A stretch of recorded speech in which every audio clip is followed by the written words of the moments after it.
Running DOS on PCem. So for this, a few things we're going to need. Obviously PCem, plus you're going to need to obtain the ROMs archive. The ROMs are what allow you to emulate the BIOS, the motherboards, and all the hardware. And a copy of DOS. I'm using DOS 6.2, which I'll provide a download link for this on winworldpc.com. It's a great site. There's many discontinued operating systems and various tools, such as the other thing we're going to need, the Windows 95 boot disk floppy image. We shouldn't need to boot from it. We're going to pinch the CD-ROM drivers from it. I've got the Sound Blaster 16 DOS drivers, but that'll be optional because most of your DOS applications will natively run Sound Blaster 16. Got a mouse driver.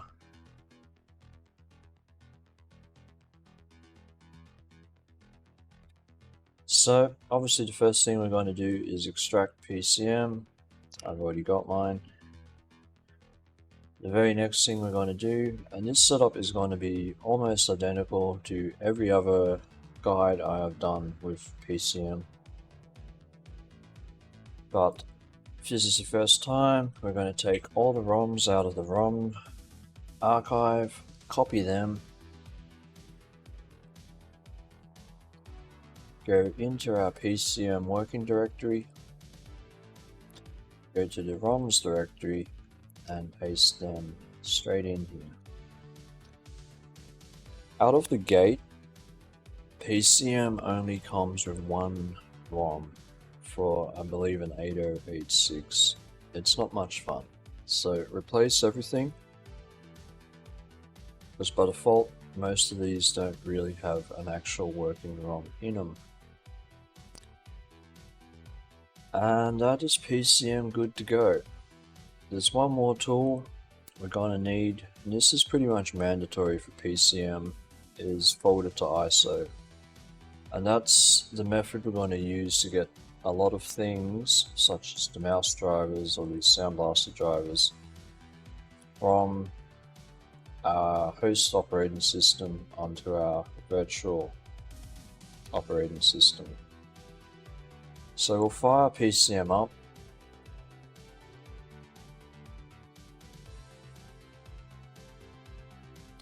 And I'm going to create a new virtual machine here.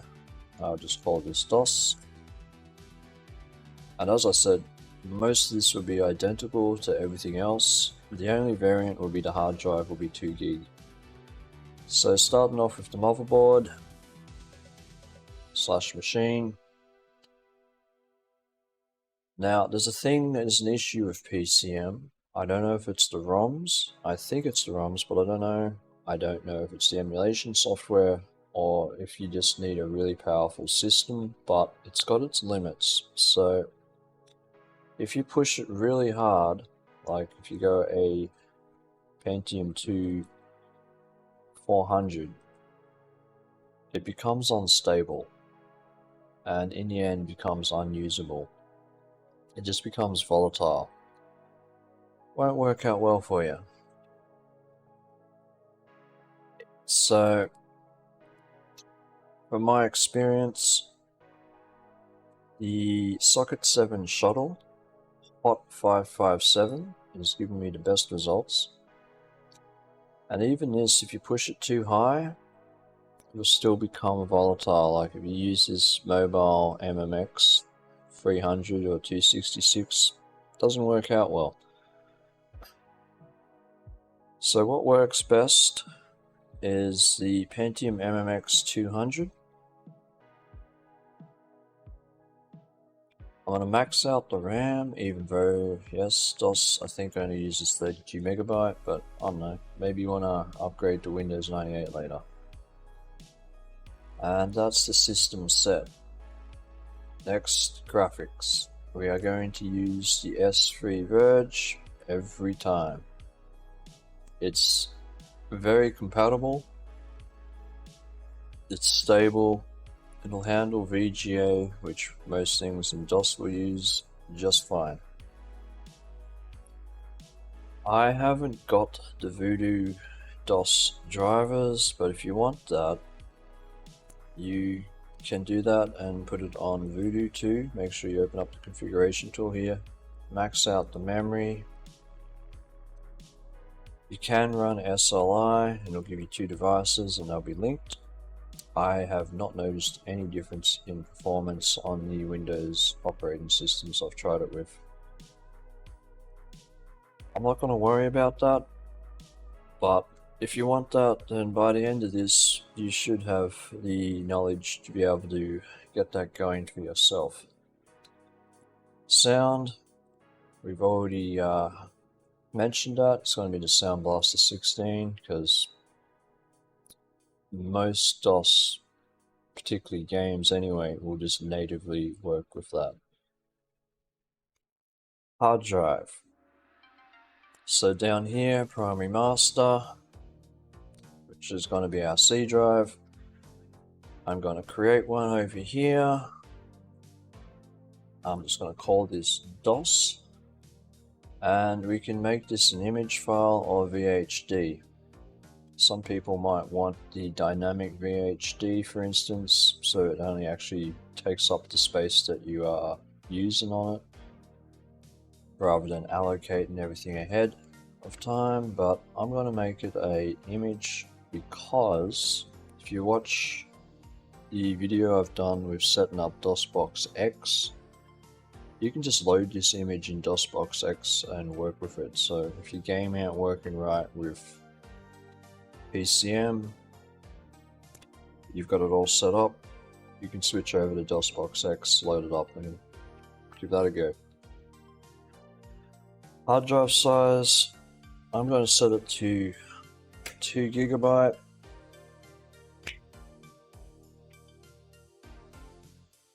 The reason I'm sticking to 2 GB is because everything under DOS 7 is FAT16, I think. They might just call it FAT. Not sure if there's a difference, but either way, you cannot partition anything over 2 GB. You can make an 8 GB hard drive, and you can have 4 2 GB partitions if you like, but you will not be able to have one partition that uses all of that. So I'm not worried about any multi-partition setup. I'm just going to stick to the maximum size. There are tricks to change that down the line, but not in the scope of this video. And we'll create that. So that will come up over here in our PCem working directory. That's it right there. You can see I've got a few things from testing. Next is I'm just going to go to the D drive, slave, primary slave, and yes, IDE, you'd never have your hard drive and your main hard drive anyway, and your CD-ROM on the same channel, but emulation, you don't care. We're going to CD-ROM. So C hard drive, D is CD-ROM, and that's good to go. Mouse we're going to leave with the Microsoft 2-button serial. If you have game pads and joysticks, whatever, configure them to work here. I haven't tried this, but it looks very limited, like you can only have 2 buttons. Though there are options. Anyway, you can figure that one out. I'm not going to worry about networking. There will be a tutorial guide on setting up networking in PCem. On one hand, it's really easy, but on the other hand, there's a bit of a trick to it. That's for another day. So this system's good to go.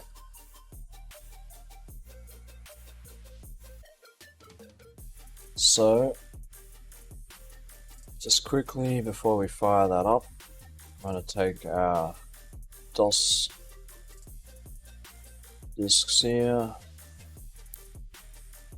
This isn't when you download it, if you get this download that I'm using, it actually downloads in WinRAR, which is strange because like everything else here is a zip file.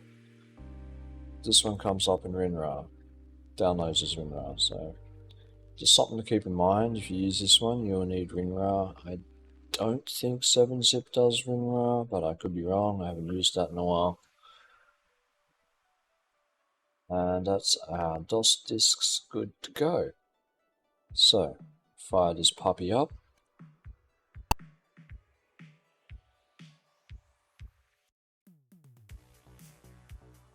We'll go to disk and find our DOS disk, and we'll use disk 1 of course.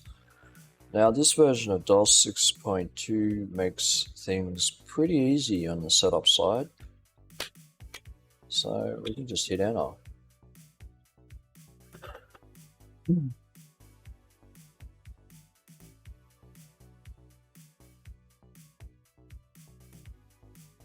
So just something to note. Hang on, I'll get this going. So hit enter. Configure unallocated disk space. That will do the F disk for us. Set the MBR. Of course, we already know disk 1's in the drive. Now it will boot up and it will format the hard drive for us. Something to note, if you're using other versions of DOS, something I learned is not every DOS disk image would boot. The image was fine, the data on it was fine, it just wouldn't boot.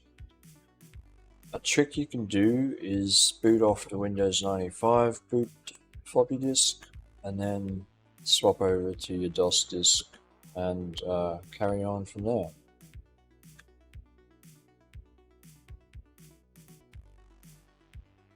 And obviously if it doesn't boot, then you just get your system booted up off a boot disk, put in the version of DOS you want, and it's probably just going to be setup that you type. Maybe install, but I'm pretty sure it's setup.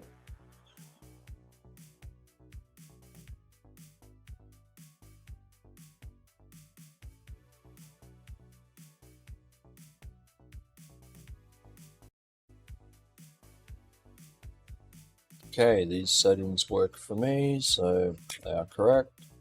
CDOS is fine for the install directory. And this will take a moment. And obviously we're going to have to swap out for disk 2 and 3. 25% wants disk 2. So we'll just change that.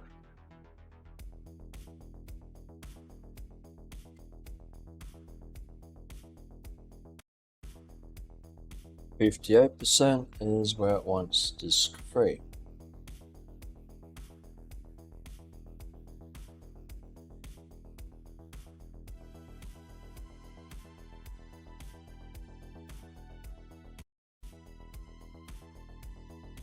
So after this, it's going to reboot.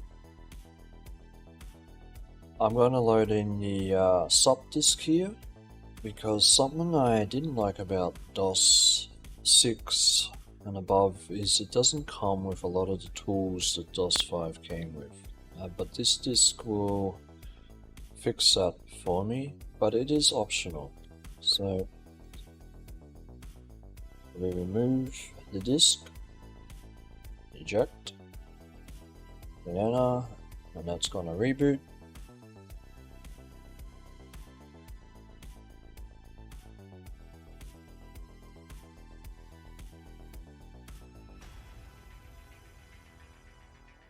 And this now is a functioning DOS operating system. So as I said, I'm going to load that other disk.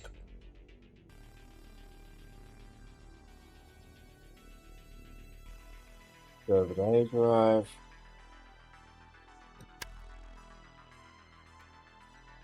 setup.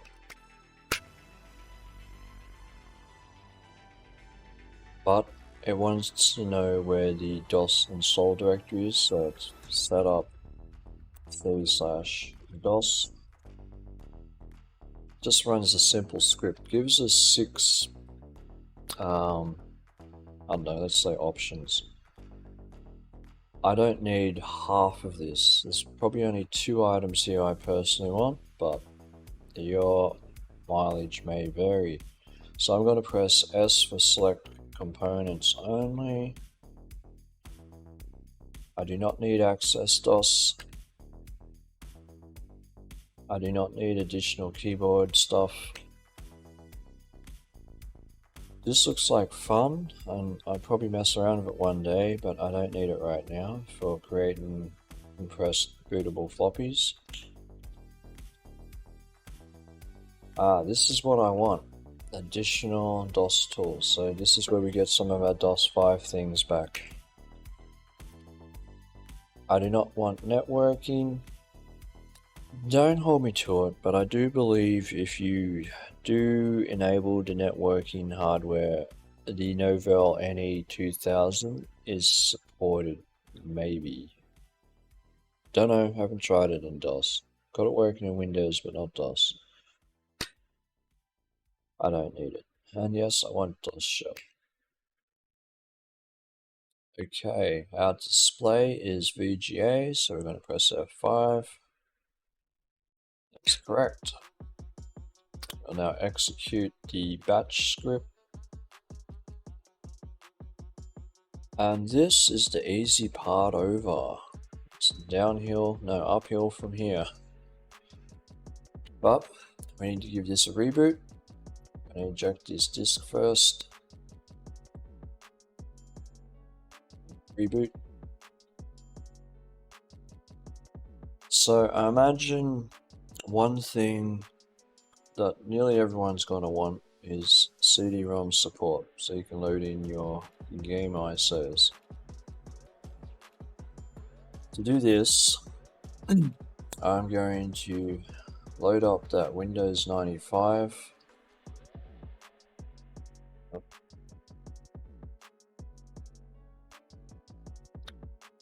Boot floppy.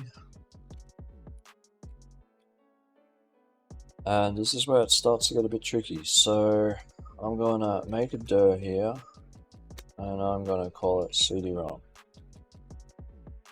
I'm going to go over to that A drive, and if you have a look, there's a lot of files here. This one there, mscdex, that's the first file we're going to copy. Copy mscdex.exe to c/cd-rom. Now the next set of files we want is the cd1, 2, 3, and 4.sys files. So we're going to do copy cd star.sys to c/cd-rom.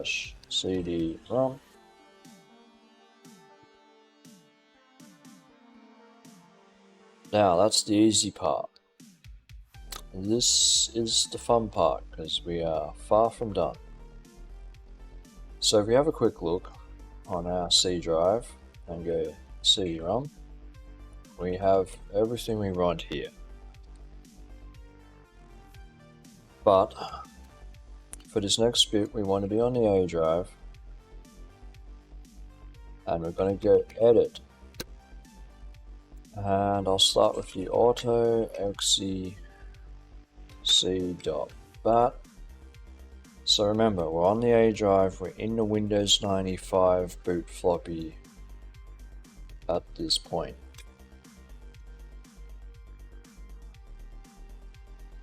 And what we want to do is select this line here. So I'm going to hold down Shift and come across, Control C. Alternatively, you can go you can press Alt and go up here to edit. But keyboard shortcuts are the same in DOS as they are today, so that's handy. And then once we've got that line copied into our, I don't know, clipboard, memory, we want to go to our C drive. We do not actually want to be in CD-ROM. Please go up.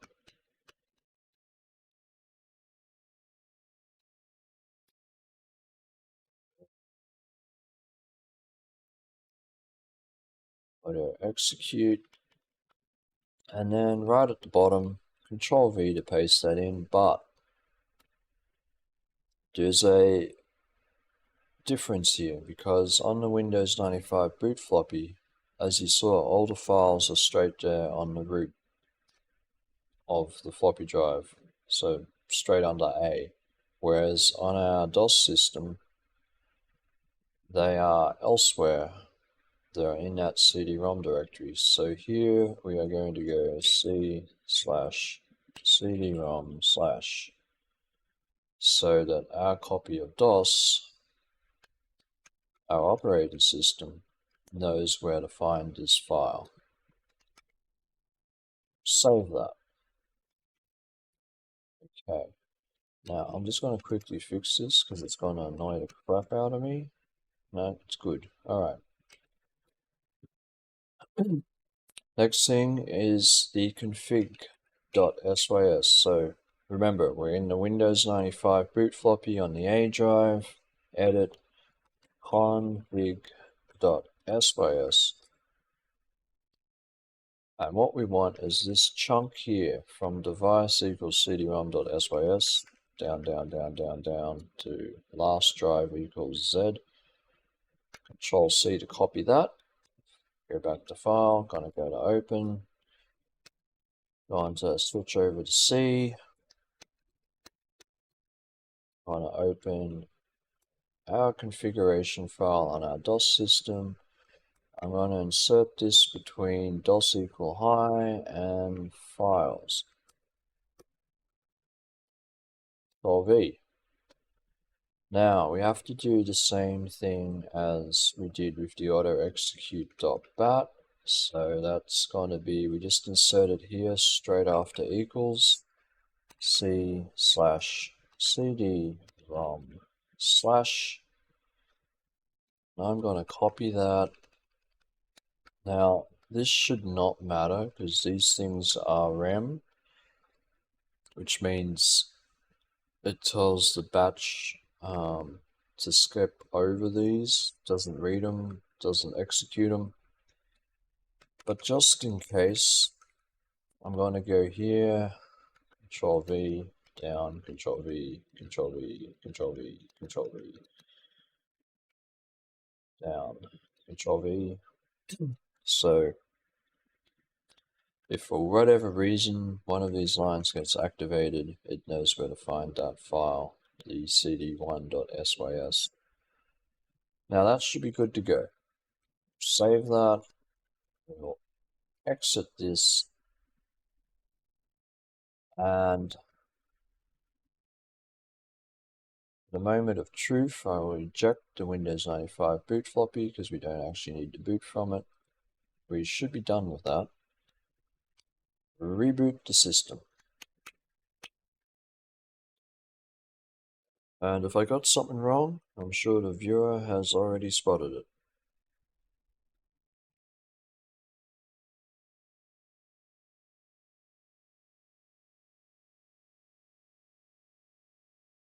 Everything's good. We have a CD-ROM drive. It is under ARM. Now, straight out of the gate, we could load a lot of DOS games and they'd probably work, but we might want a mouse. This is where ISO, folder to ISO comes in. And if you run this is just a self extractor and it will create a folder, cold folder to ISO. and we just run that. It's a standalone program, don't need any installers, it's literally just these two files, couldn't get easier. So what I'm going to do is I'm going to create a directory, new folder. I'm going to call this DOS drivers. I'm going to take our Sound Blast to 16. Okay. I'm going to extract this zip under its own name. It'll create a folder, same name as the zip file. That's it here. I am going to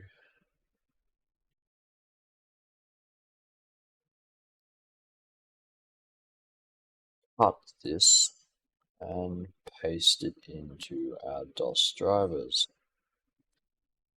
Then I've got a mouse folder here which has our mouse driver.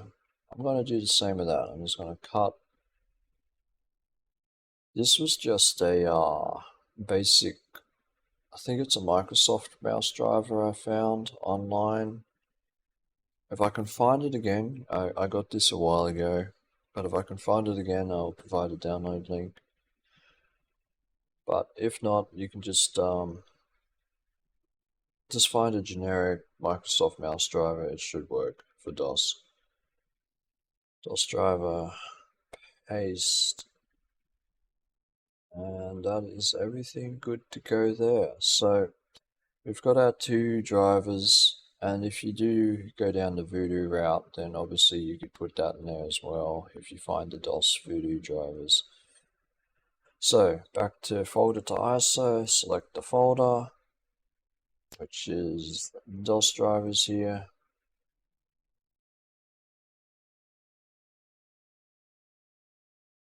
Let's check this. I copied the zip, not the folder.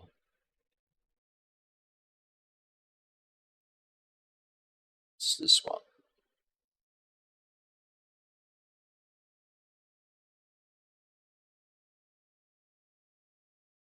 Okay, corrected that. We're on our way. So we're going to output that, and I'm just going to call it DOS drivers.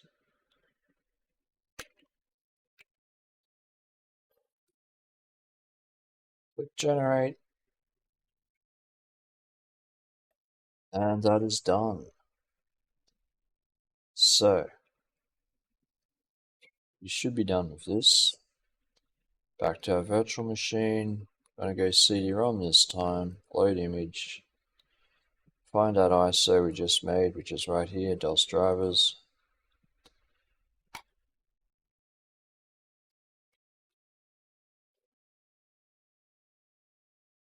So if we look on the CD, and we already looked at the mouse directory, but just to reiterate, we've got these files here. What's that? 6 files. We want them locally on our system, so we don't,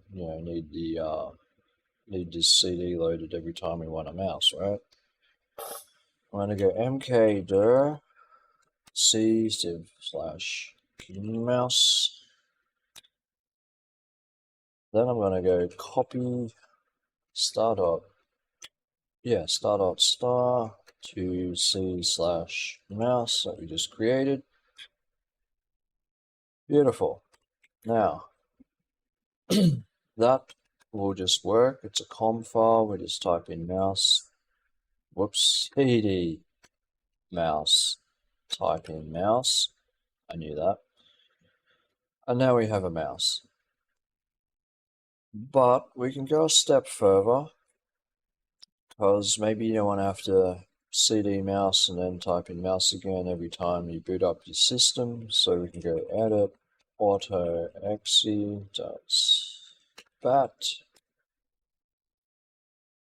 Now something's wrong here, and this is a problem I've come across quite a few times.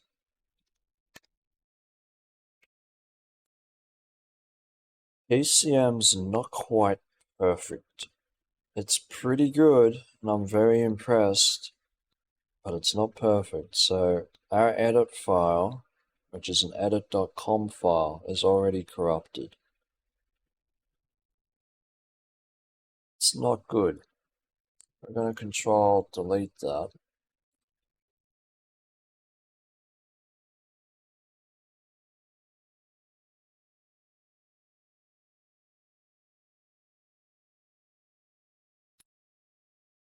It's something to do with DOS. Doesn't matter which version of DOS I use, although I've only used DOS 5 and DOS 7.1. Inevitably, it hates the edit file. I don't know why. If I load it up in Linux, PCem won't even boot DOS in Linux for some reason. Now I've got a Windows 95 setup that I'm using almost daily that's been running for like a couple of weeks now, fine, but it does not like DOS. So here's the workaround if you hit this problem, which is very annoying, but it is what it is. We're gonna load the Windows 95 floppy disk again. We're gonna go over to A drive and we're gonna copy edit.com to C/DOS. Yes, we will overwrite. And for good measure, I'm going to copy it straight into my C just so I can like do that again without having to load up the floppy disk next time it corrupts. This file in particular has given me great problems. Now, since we know this is a good edit.com file, I'm going to go edit C auto exe.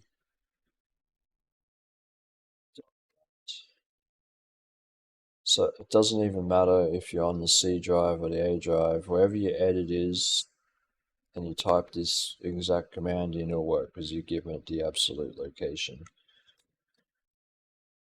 Except I typed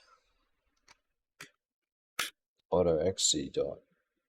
I forgot to C. Edit auto.exe dot map. And then I forgot the freaking drive location. We're just going downhill from here, ladies and gentlemen. Slash auto.exe. Not bad. Okay. Now, the mouse. C/mouse/mouse.com. It's a .com file. Save that. Okay. I'm going to inject this disk. Reboot the system.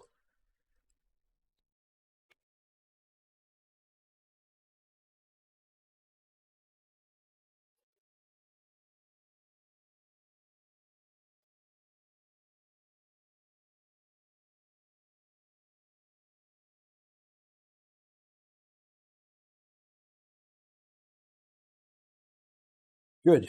We have CD-ROM drive. We have mouse driver. So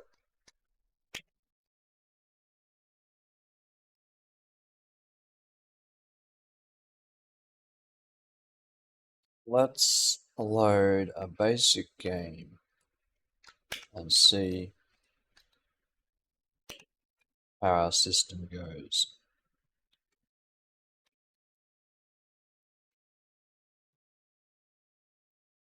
Okay. Install. Yep. See, that is fine. Please do.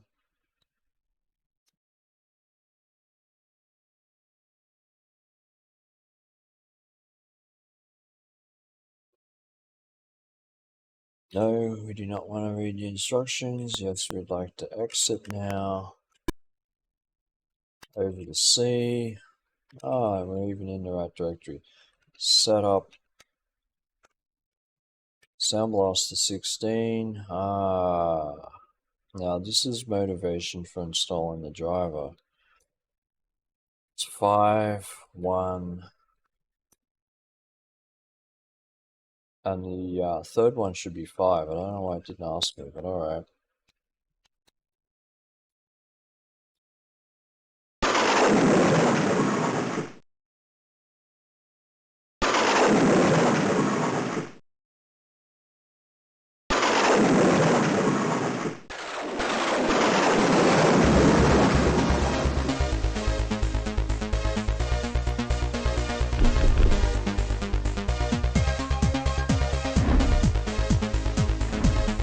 Let's just see how this runs. Right. Yeah, crazy. Right.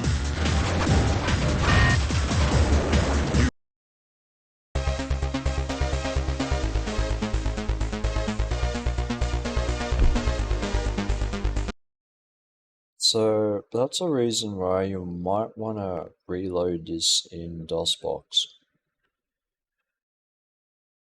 Right, this game, you've probably seen me play this game before. I've got a few videos up on my channel, maybe. You've seen it, but it works really well in DOSBox. This game will run on a 386, so I'm not heaps surprised.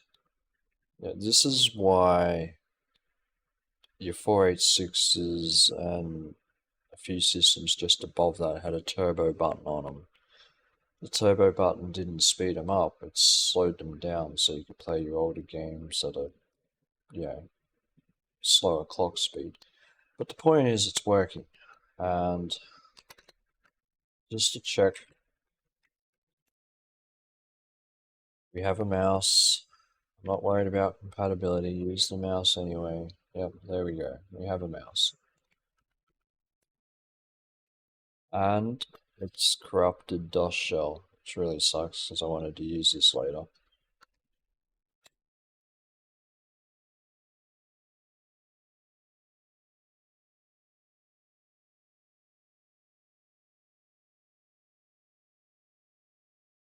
So if we go back to our drivers, DOS drivers,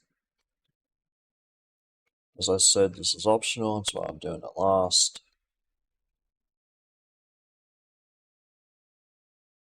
Go over to our hard drive, and it is CD-SB 16 DOS CD install, and install again. Center. Okay, it's gonna put the files it needs in SB16 on the C drive. We don't have Windows 3.1, and the system is booting off C drive. All correct. Proceed. There's your addresses. Now that you've got this installed, some games will auto-detect it straight out of the config.sys, but if they don't, it's worth writing these down almost, or memorizing them. I mean, these are heaps common. I still remember my Pentium 2 was 715, or was it 713? I don't know, depended where I had, yeah, anyway. Those are the most common numbers anyway.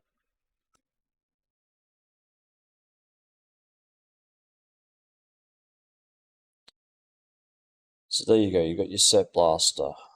That's the file. If you need to remember where your addresses are, look at set blaster. It's got 515, yeah, that's it.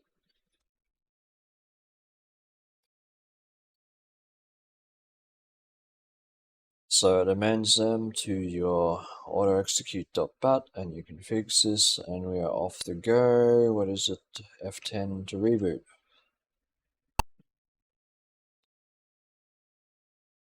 Now, at this point, your high memory or extended memory, EMS, is absolutely shot. And if anyone can remember how to configure EMS properly, please let me know. This Dreamweb is really difficult to set up, but it works in DOSBox, so not too worried. So there you go, functional DOS system, CD-ROM, Sound Blaster, mouse. Yeah, you're off to the races. So hope that helped. Thanks for watching. Peace.